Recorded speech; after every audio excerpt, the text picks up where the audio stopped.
Good afternoon guys. Today is Monday. So nandito tayo ngayon sa North Bay brake check area. Ayan, brake check area. So lahat ng truck dito guys, mandatory dadaan dito sa brake check area para mag-apply tayo ng 6 pack to 12 packs na brake. So tulad nito, i-release ko yung parking. Nag 3 packs na ako kanina. Then pinuno ko muna yung reservoir tank ko. Then mag-pump tayo ng another 3. Nag 3 na ako kanina eh.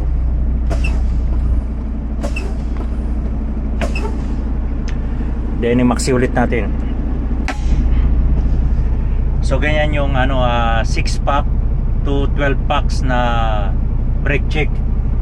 So para yung mga preno natin ay mag-self adjustment kasi mostly mga preno dito ng mga truck ay automatic slack adjuster. Kaya lahat ng truck mandatory dadaan sa brake check kung ang area ay palusong. So lahat ng may brake check area ay puro palusong talaga yan.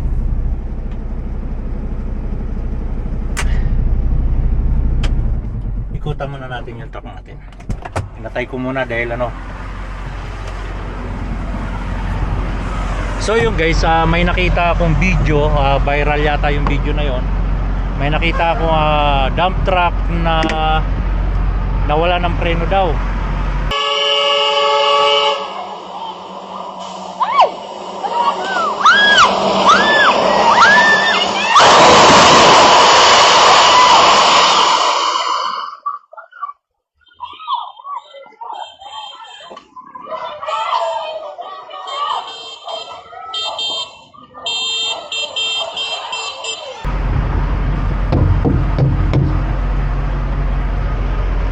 So mostly sa mga truck guys ay air brake na yan.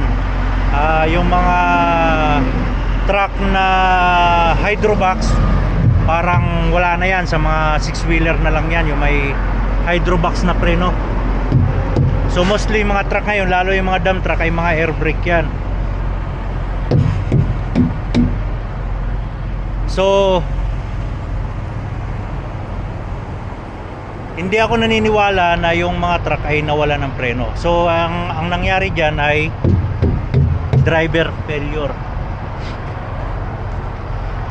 Pagkakamali na ng driver. Kasi nga yung mga truck talaga ay pag nawala ng preno, ibig sabihin maubusan ka ng hangin. Pag ikaw ay naubusan ng hangin, ibig sabihin preno ka ng preno.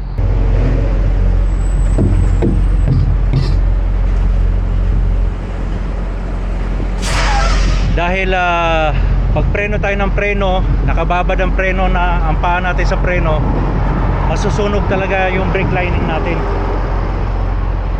Magkakaroon ng heat.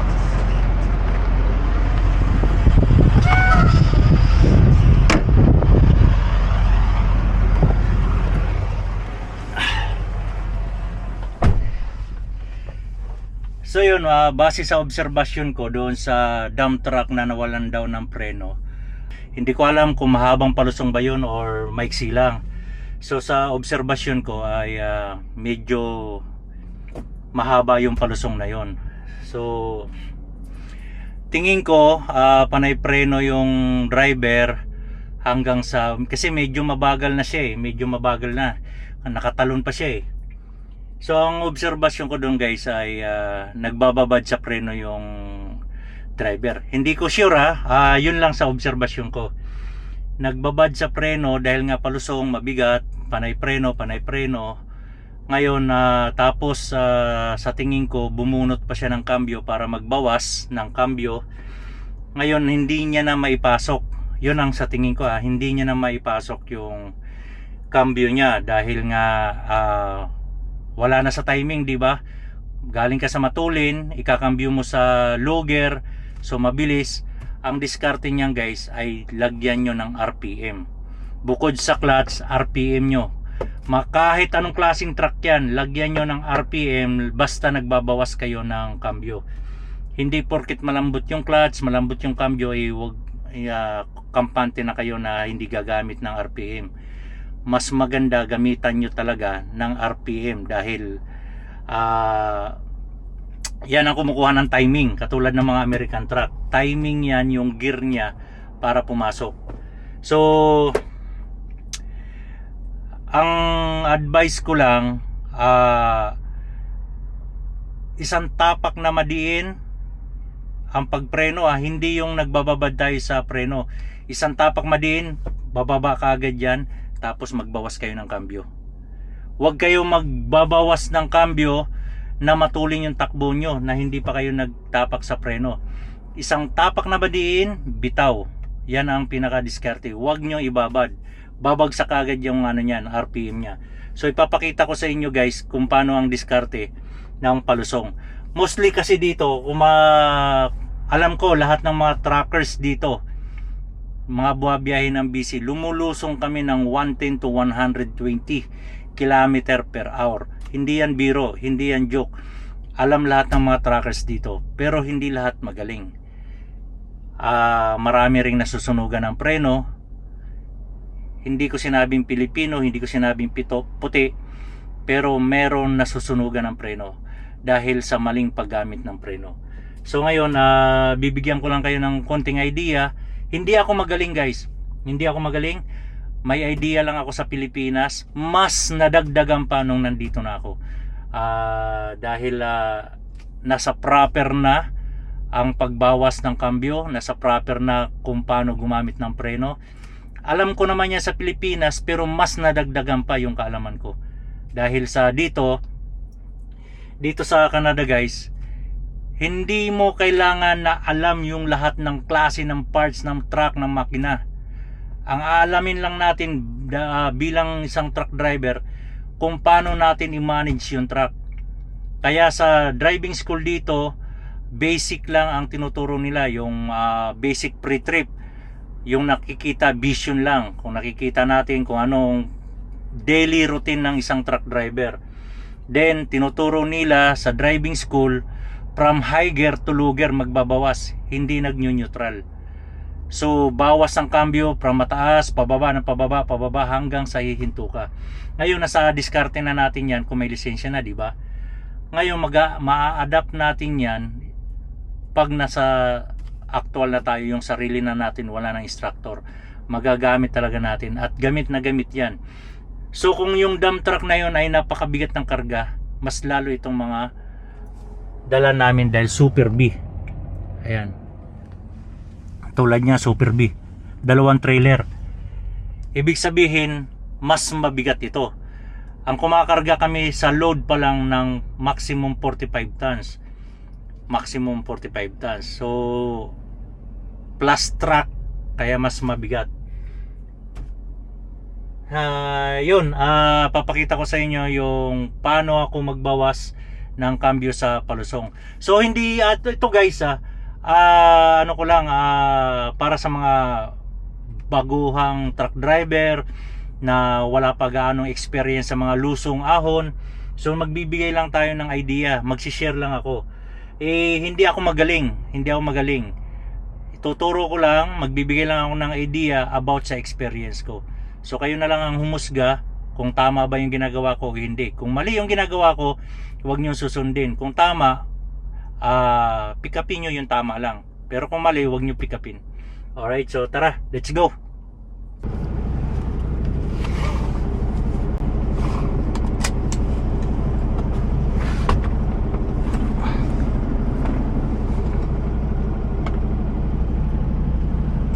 Ayan, lahat ng truck humihinto talaga, mandatory yan.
magdi-diesel muna tayo dyan. Tulad nyan, ang takbo natin 62 km per hour. So didiin ako ng isang preno, 55 na kagad. Konting apak, hindi ako mabubunot yan. Konting apak sa accelerator, RPM, apak ng preno, bagsak yan, 40, kintahay, logger.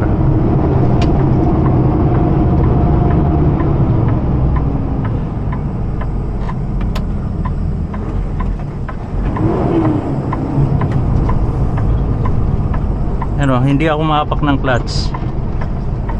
Apak accelerator konti.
A few moments later. Dito tayo sa North Bay. Meron ditong pababa. Galing tayo sa brake check area. So lahat ng truck mandatory talaga dadaan sa brake check dahil may malalim dito na palusong. So ipapakita ko sa inyo kung paano ako gumamit ng preno, engine brake at exhaust brake. So yun, sana may makuha kayo kahit konting idea. Alright, tara, let's go.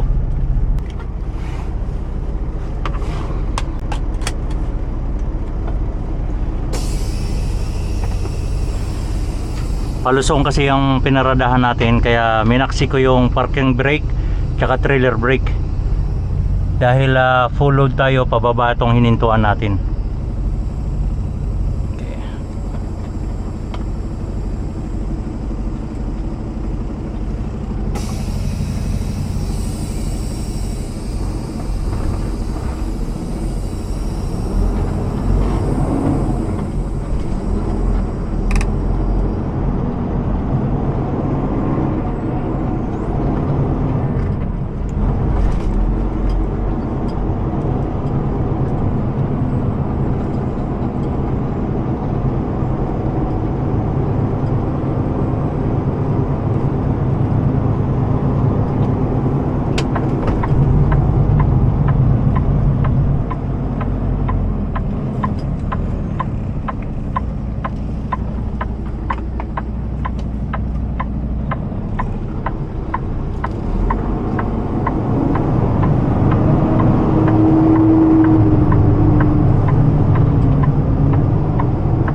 Dyan pababa 7% ang pababa yan, no?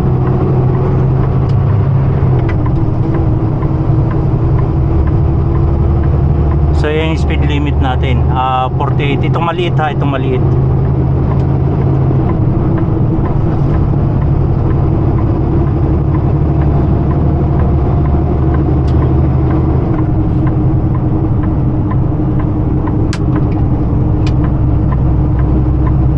dump truck kailangan nandito sa ano. So dahil alam kong pababa dyan, magbabawas na ako ng kambyo.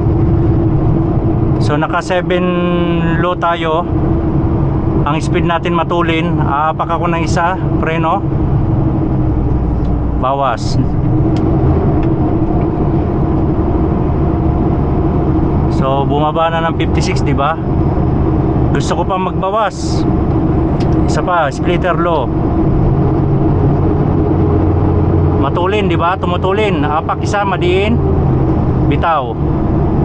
So ganyan lang siya. Hindi ako nakatapak na sa preno. Ayan oh.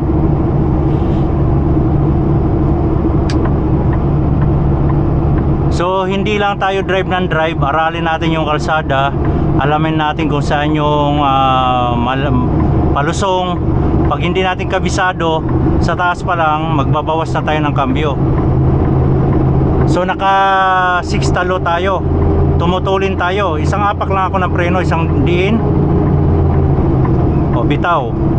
Biro mong takbo 46 km per hour na lang. Sa isang apak ko lang. Tapos bitawan ko na ulit. Malayo na naman yan. So habang tumutulin yung RPM natin 1800 na, isang apak ulit, isang madiin, bitaw. So ganyan lang siya, continuous lang yan hanggang bababa. Huwag ka lang magbababad ng preno. Ganyan, nakatapak. Pag tumataas yung RPM, o malayo mararating yan, apak isa. Yan. Ngayon kung gusto natin magbawas ng kinta, apak ng preno, isang madiin, apak accelerator,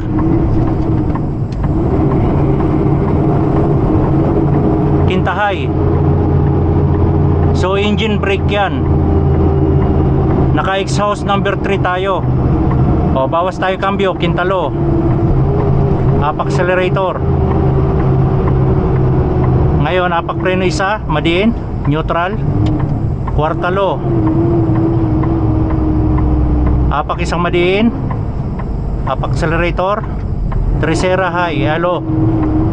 Ayan, go.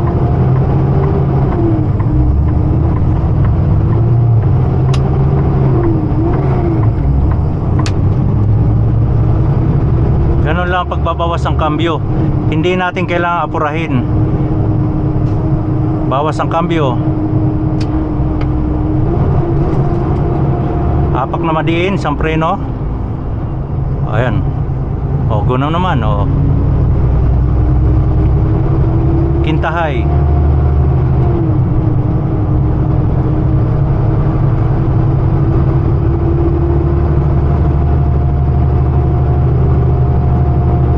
O, dahil traffic light, mag-i-stop. Kinta low.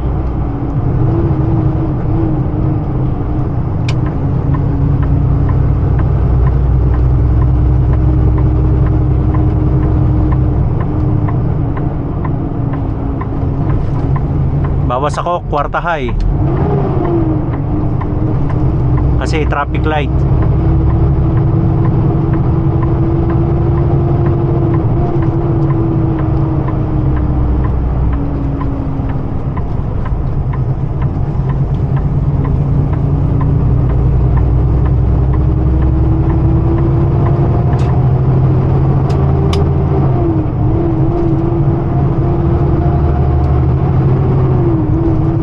Kailangan relax lang kasi kung matataranta tayo, matataranta rin yung truck. Ganyan, stop na oh. 6 talo, apak preno, matulin eh. Ayan. Nakabitaw ako, apak preno, pasok ng kintalo.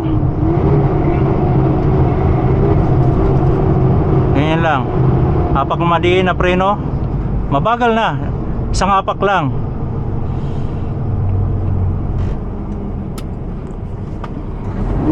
Kwarta.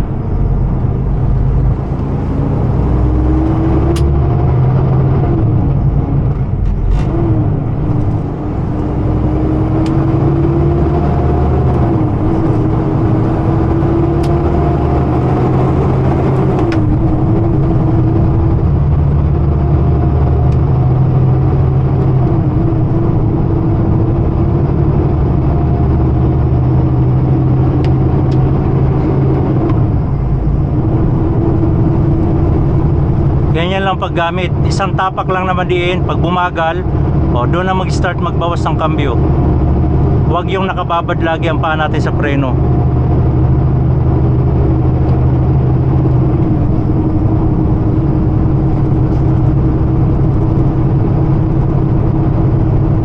Para sa ito, may traffic light. Alam ko may traffic light dyan. Malayo pa mata ko, nakatingin ako doon sa malayo. Tulad yan, may traffic. Magbabawas na ako, lugir na ako.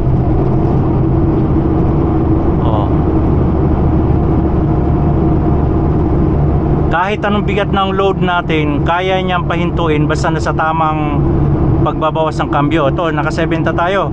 Apak ako ng preno. Isang apak, bawas tayo, 6 ta high. Matulin pa rin, apak preno. Ayan, 6 ta low. Matulin pa rin, isang tapak na preno, madiin, bitaw. Kintalo. Matulin pa rin, apak preno isa.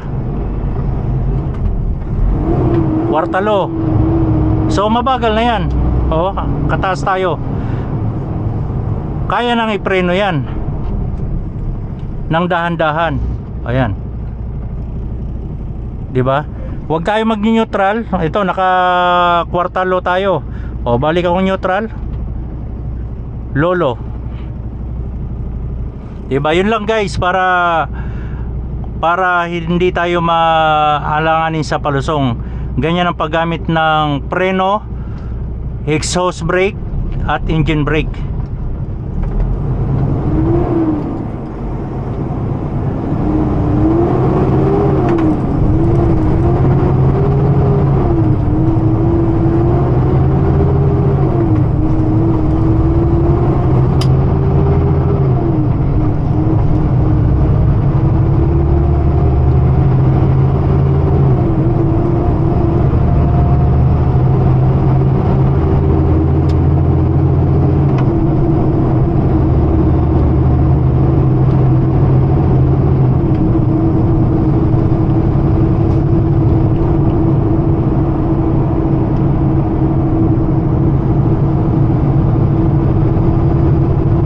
Alam kong traffic light, baka abutin tayo ng stop, magbawas na ako ng kambyo. Panigurado para hindi tayo maalanganin sa mga ganyan na traffic light, hindi tayo mag hard braking. So ngayon alam natin na go pa. Rat-rat, malapit na. Di ba?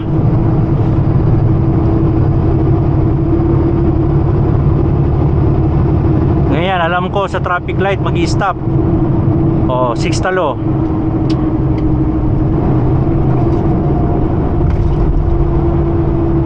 Matulin pa rin tayo, 45 km/h. Apak ng preno, madiin, bitaw, neutral, quinta high. Matulin pa rin, quinta low. So darating tayo sa traffic light ng suabe. Guna naman. Ganun lang, paulit-ulit lang. Kailangan aralin natin yung truck natin.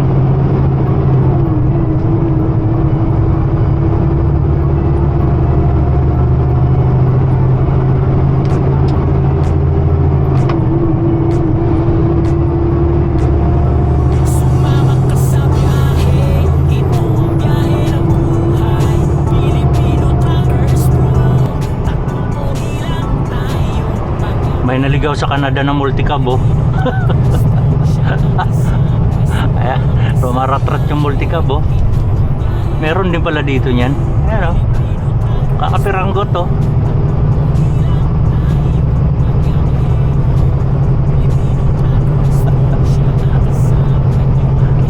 Right hand drive pa. Tingnan nyo, right hand drive pa. Galing talagang Japan.